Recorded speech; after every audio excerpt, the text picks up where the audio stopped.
Sharona is a visual artist who works across a wide variety of media, including sculptures in molded and cast gelatin, works in textile. She also has a parallel publishing practice and makes a lot of zines and graphic design. That's evident, I think, in some of the works here at the List Center. Sharona is also an activist for disability justice. She decided what she wanted to do at the List Center was to stage a memorial or a wake for biohazardous waste, and to use Sharona's words, she wanted to stage a memorial to commemorate the biohazardous waste that impacts flora, fauna, humans, and Earth, most often non-consensually.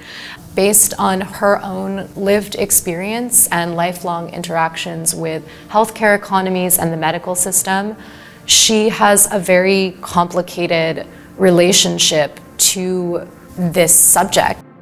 She is someone who is very cognizant of the ways in which biotech operates and is a beneficiary of its advancements. At the same time, she sees the really uneven distribution of the benefits and harms of the massive pharmacological and bioscientific research production industrial complex. So the curtains that turn a rectangular space into a more rounded space, those curtains are antimicrobial hospital curtains, commonly used to divide space in medical care facilities. The artwork Mutual Examination are found in repurposed church pews that were restored here at the List Center and that Sharona designed. 3 panels on each are emblazoned with her writings and inimitable graphic style.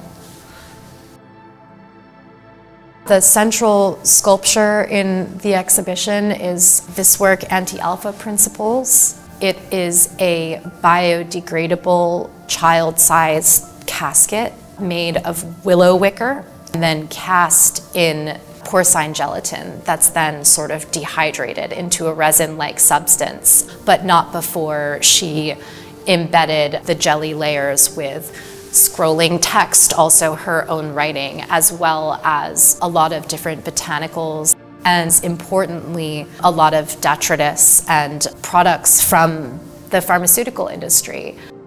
So those include hydroxychloroquine pills, syringes, and needles. Typically, those are of the variety that Sharona uses to self-administer some of her treatments. Its size is actually really important because one of the things that Sharona really wanted to do with this was to memorialize voices that are made to feel small. I think Sharona was drawn to gelatin. It's an animal byproduct. It's also a product that's used frequently in the pharmaceutical industry. This work and the others on view have continued to shrink and dehydrate and change and mold. And I think that is really integral.